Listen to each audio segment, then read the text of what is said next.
She died at 3 years old, but an hour later, she came back to life, speaking a different language. She claimed her real home wasn't in London but in ancient Egypt. She recognized temples she had never seen, spoke of a forgotten garden that no one else remembered, and even led archaeologists to long-lost tombs hidden beneath the sand.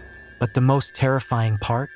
She left behind a warning, a secret buried beneath an ancient temple that has never been uncovered.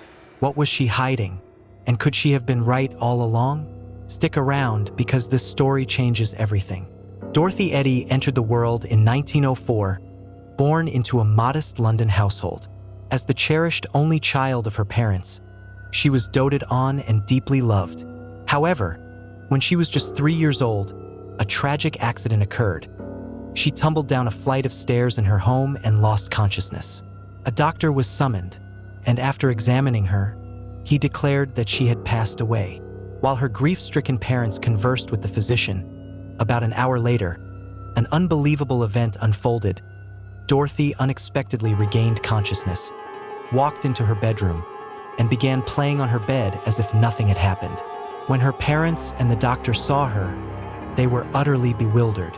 The doctor maintained that she had truly been deceased, but her parents, understandably furious, accused him of making a grave mistake. Following the incident, Dorothy began speaking with an unusual accent that baffled those around her. Medical professionals and specialists suspected she had developed a rare condition known as foreign accent syndrome, often associated with severe head trauma. This disorder affects speech patterns in a way that can make a person sound as though they are speaking with an unfamiliar accent. In addition to this linguistic shift, Dorothy also started describing a vivid recurring dream in which she found herself standing in a magnificent garden. The garden was lush with exotic flowers and situated near a towering structure with massive pillars. She adored this place, speaking of it constantly, recounting the beauty of the greenery, the serenity of the space, and the friends she believed lived there. But she could not identify where this place was. As a young child, Dorothy became increasingly distressed, longing to be in the world she saw in her dreams. Her mother would comfort her, reassuring her that she was home, but Dorothy insisted otherwise. She would say, "No, I am not home. My home is in that garden beside the great building." No amount of reasoning could shake her conviction. One day, Dorothy's parents decided to take her on a trip to the British Museum, which was showcasing an extensive exhibit on ancient Egypt. The moment she entered the exhibit, something astonishing happened. As soon as she laid eyes on the statues of the pharaohs, pyramids, and the Sphinx, she broke away from her parents and ran toward them. She fell to her knees, clutching at the feet of the statues, sobbing uncontrollably and exclaiming, "I'm home! These are my people." Her parents, taken aback by her overwhelming reaction, struggled to calm her down. Onlookers watched in bewilderment as this small child, barely old enough to understand history, behaved as though she had reconnected with a long-lost world. Eventually, her parents managed to convince her to leave the museum. But from that moment on, Dorothy's fascination with ancient Egypt became an all-consuming passion. Dorothy's growing obsession soon began causing problems, particularly at her Catholic school. Raised in a devoutly religious household, she started making comparisons between Catholicism and the religious beliefs of the ancient Egyptians, much to the dismay of her teachers. Her views were considered blasphemous, and she was eventually barred from attending Sunday school. Later, she was expelled from her Catholic school altogether for refusing to sing hymns that she felt disrespected the Egyptians. Even attending Mass became impossible, as her outspoken reverence for ancient Egypt led to her being unwelcome in the congregation. Despite these difficulties, Dorothy's passion for Egypt only deepened. By the age of 6, she had developed a keen interest in hieroglyphics. She would stare at them for hours, claiming that they seemed deeply familiar to her, but that she had somehow forgotten how to read them. Then, when she was 7, a moment of recognition struck. While flipping through a textbook, she came across an image of the Temple of Seti I in Abydos, Egypt. The moment she saw it, she gasped and pointed at the page, exclaiming, "That is my home! I belong there!" In the same image, beside the temple, was a ruined landscape, what appeared to be the remains of an ancient garden. Dorothy was perplexed. She stared at it in disbelief, saying, "Where are the trees? Where are the flowers? What happened to the garden?" The concept of time had not fully registered with her, and she could not comprehend that thousands of years had passed since the place had flourished as she remembered it. Another discovery in the textbook deepened her conviction. The same pages contained a photograph of the mummified remains of Pharaoh Seti I. The instant she saw his face, she was overwhelmed with emotion. She insisted that she knew him personally and that he had played a significant role in her past life. By the age of 10, Dorothy had drawn the attention of renowned Egyptologist E. A. Wallace Budge, who was impressed by her knowledge and curiosity.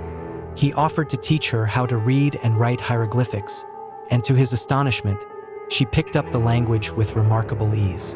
As Dorothy grew older, her visions became more intense.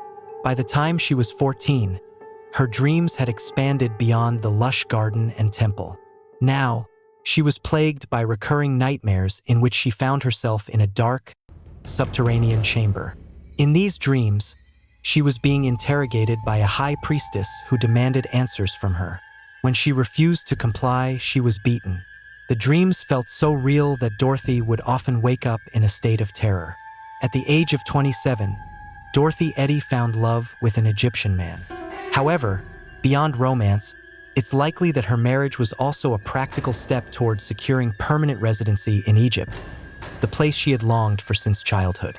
As soon as they wed, the couple relocated to Egypt, allowing Dorothy to finally set foot in the land she believed was her true home. Upon arrival, she was overwhelmed with emotion.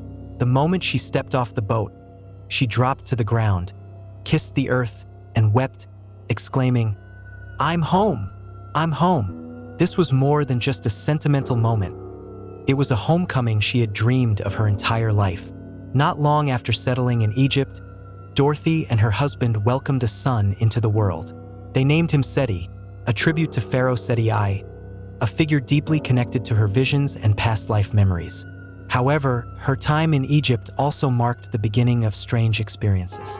She claimed to be visited by a supernatural entity named Horus, who she insisted was the spirit of Seti I.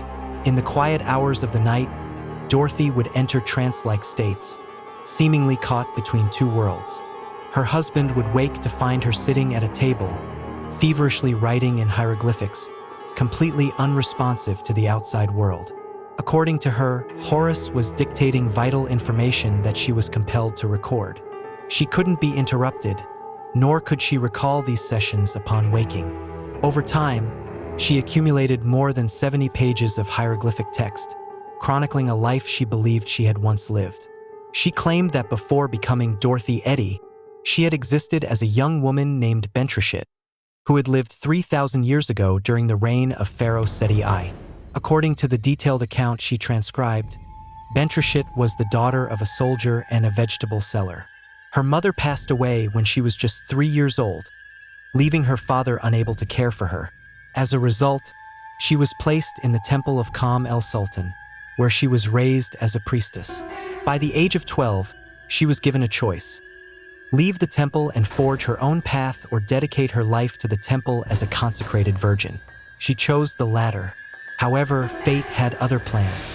As a young woman, Bentrishit encountered Pharaoh Seti I. A deep and forbidden love blossomed between them, ultimately leading to her becoming pregnant. When her secret was discovered, she was interrogated by high priests, mirroring the terrifying dreams Dorothy had experienced since childhood. Under immense pressure, she refused to reveal Seti's identity. As a result, she was brutally beaten. Rather than bring shame upon the pharaoh, Bentrishit unalived herself, sealing her tragic fate. Dorothy's husband, though supportive at first, became increasingly disturbed by the intensity of her experiences.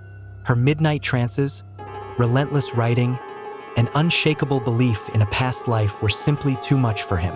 In 1936, he filed for divorce. Following the separation, Dorothy and her son left their home and relocated near the Giza pyramids. From this point on, She abandoned the name Dorothy Eddy and began referring to herself as Om Seti, meaning Mother of Seti. She also secured a position with Egypt's Department of Antiquities, marking the beginning of an extraordinary career in Egyptology. For the next 2 decades, Om Seti devoted herself to the study of the Temple of Seti I. She meticulously researched its history, its architecture, and the people who had once inhabited it, convinced that she was rediscovering the world she had once known in another lifetime.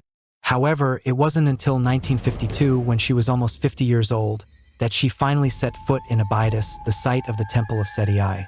Despite the lower salary, she accepted a job transfer to be closer to the temple. So determined was she to return to the place she believed had once been her home.